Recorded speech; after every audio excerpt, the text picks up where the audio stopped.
going to, I mean, we preferred that it's in story mode because I deserve better. But these questions were kindly prepared for me by Wella Wasabi. And so she'll be with us here today.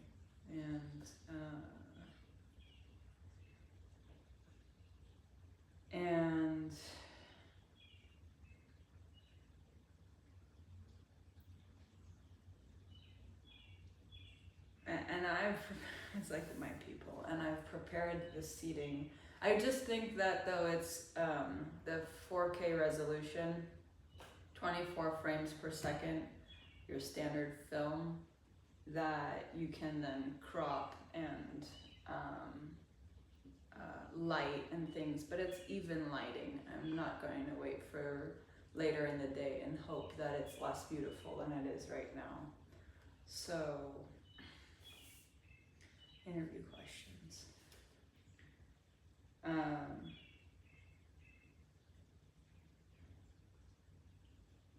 This is so kind. I've never seen anybody have questions prepared for a sculptor.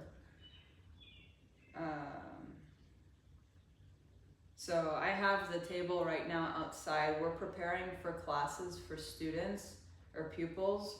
We're never sure, or we haven't been sure yet about what the right word is. So hopefully though, at the end of this interview, we'll know what to call them. So, interview questions. What is your name and what do you do? Include talking about your education. So, hello, my name is Ariel Marome. I carve marble, and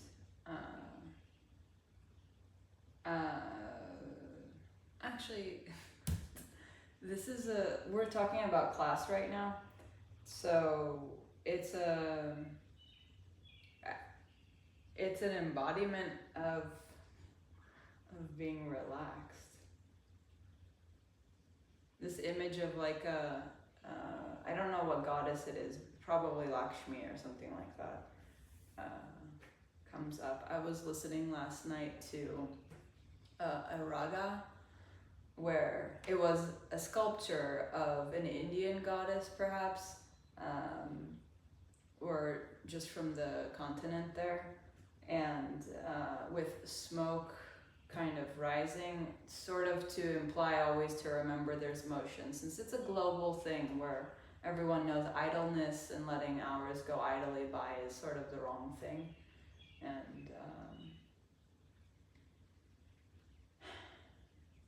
so it's enjoyable. My education is with Mike Tyne and Jordan Lee. His name's actually Lee Jordan. Though these are two exceptionally hardy stone carvers, marble carvers actually. Lee also referees, so we're the last time I saw him was in a studio of a friend's, featuring his close to 8 or 10 works. And I don't like speaking for myself though, so this brings up the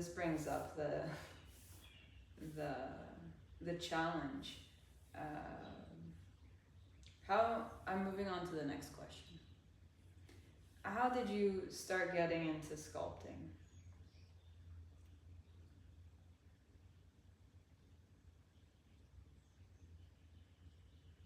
That's so funny. It's an art of listening. Myself, I don't think I listened so much as then I was very little. Though when did I actually get into sculpting was 2020, or perhaps 2018.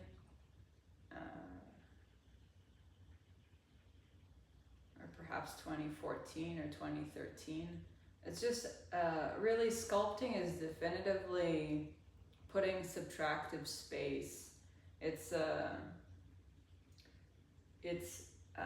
taking away from the material to reveal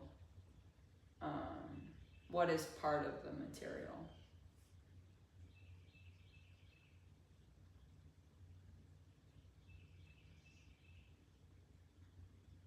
So we're all art or pieces of, and that's a fair enough way to get into sculpting yourself. The question is already answered. What are your favorite materials and tools? Well, I remember my favorite materials are stories. Obviously, marble. I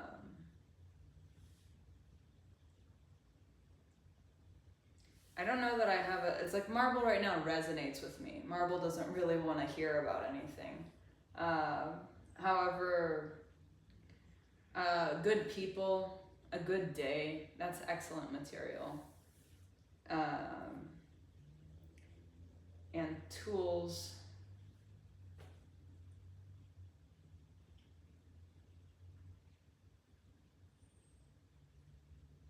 Well, I'm inferring that I should talk about this. It's perhaps I'll move on and answer this later, since this kind of reminds me of teaching style, and I'm not sure how come.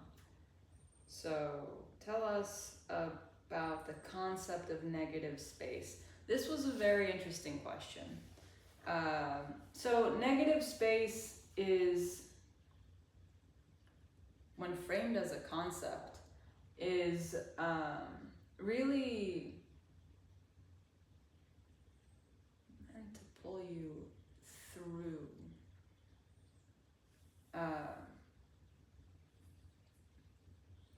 I'm not sure I'll be satisfied with the answer that I give. I'm holding something, you know, this is a positive space. I'm holding something. Let me try taking the question, you know, negative space.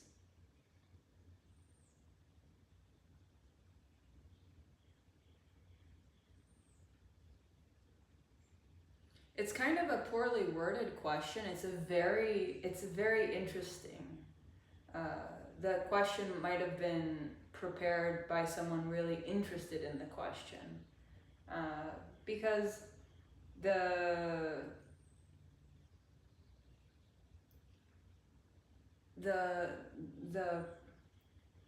pre-emanating concept, it's like negative space is not necessarily a concept, it's visible.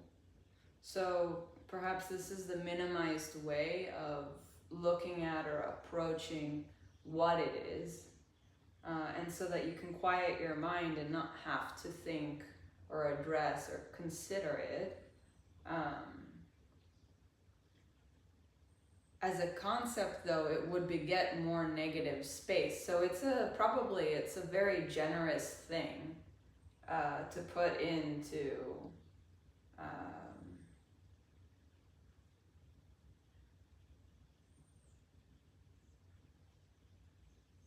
there's an obvious answer, so I'll keep with the obvious answer, is to put into peace. You know, I'm not sure if everyone knows this. Negative space, though, is a space that describes the difference of material. So this being a human flesh, and this being, what do we call air? Is like nitrogen, hydrogen, oxygen, all of those compounds, and wood. And so the selection is made in the artist's mind which materials to consider unified. And so, you know, you can imagine beautiful, bizarre kind of pose, and kind of expect that over here there will not be any marble. And that's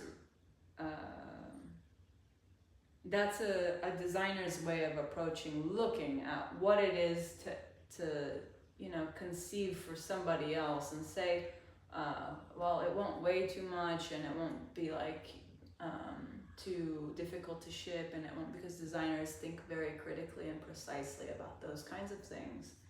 So I might come back to that question, because really I would never frame it, perhaps because it was prepared. It's just like, what a bizarre frame, what a perfect frame, and I approve. It's just one of those things where the frame might be more interesting than what's inside it. Next question. Tell us your journey through sculpting. What attracted you to it, and how you progressed to where you are now offering classes.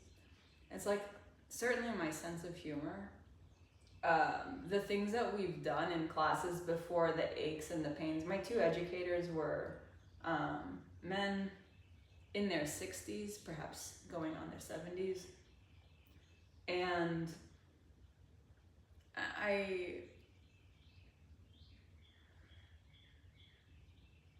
I think a sense of humor about learning from anyone is one of those things I haven't heard that much about. So if it's original, I'm blessed that it's original to say as much. It's certainly what attracted me, because it is very much, it's almost like a martial art. It's as though, it's like, here, take this. I don't want to go with this. It's like, take this. Turn it into something really nice. And that's just one of those leadership qualities that are attractive. So I think that's how I got into, that was my journey. Check the question.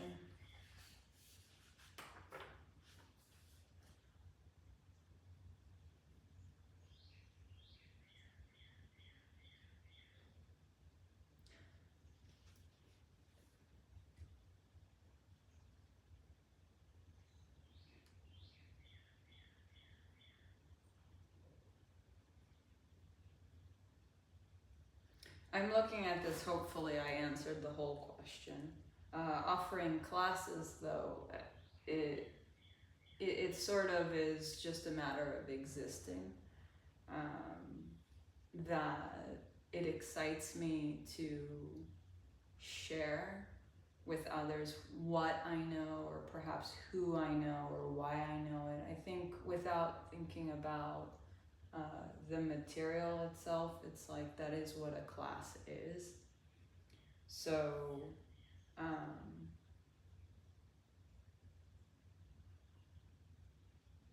I'm very fortunate right now to be feeling nurtured.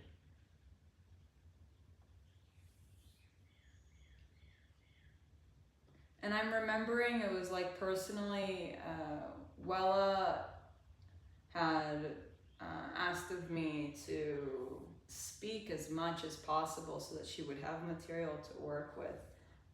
This reminds me of back when I took the SATs, and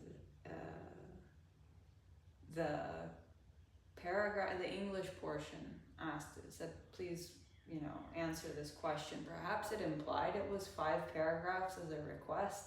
I remember looking at it and thinking, okay, this is 1 sentence. I've answered this.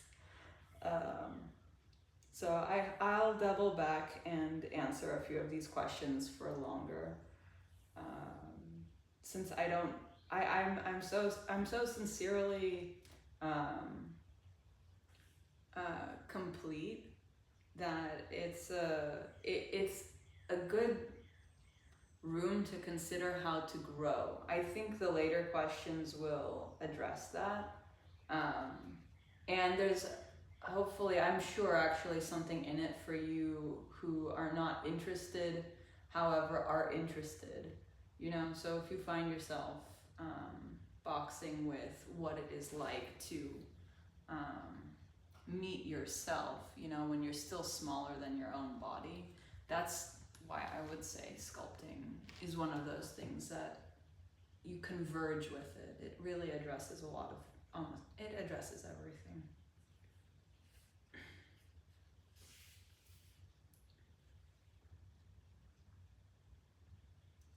And an honorable mention to Miles Schachter, who could not be here.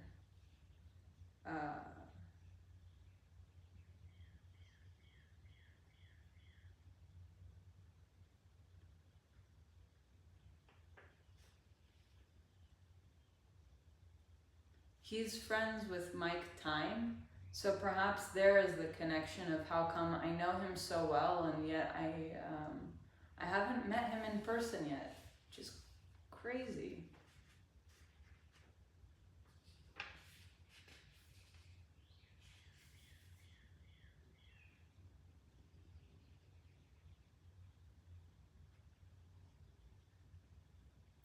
Oh, the next question. How does sculpting help you?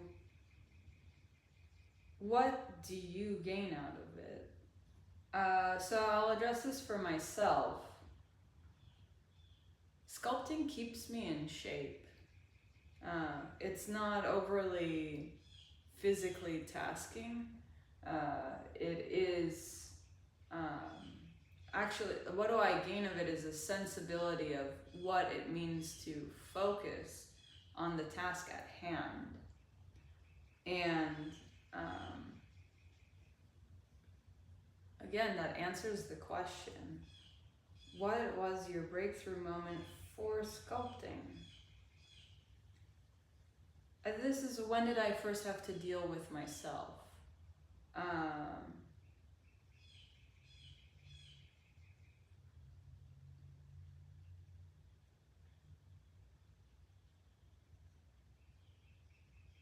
Probably early in life, in middle school. It's to deal with oneself is different than to negotiate with oneself. It's to say, I see you and I respect that everything I'm about to do to you is going to impact us, but mostly I'll only see it impact you. That's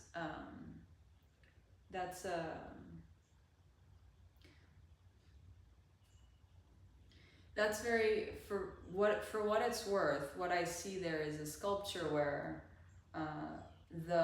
there is a pedestal. It is raised, but it's not really a pedestal. I would call it a plinth, because it's like, oh, this is about 2 inches or maybe a quarter of an inch or a centimeter off the floor. The scale isn't clear to me.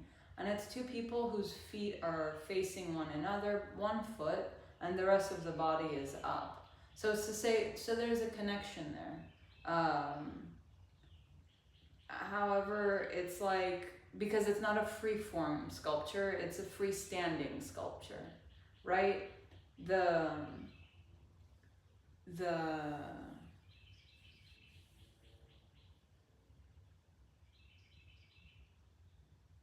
moment was present just now.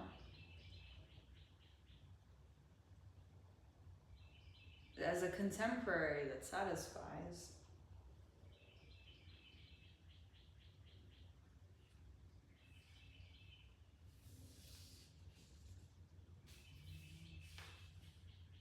I'm not actually, I'm sure I have some fans that are confused as to why I wouldn't mention or shout out the person who I first experienced the moment with, and it's because that person's no longer in my life.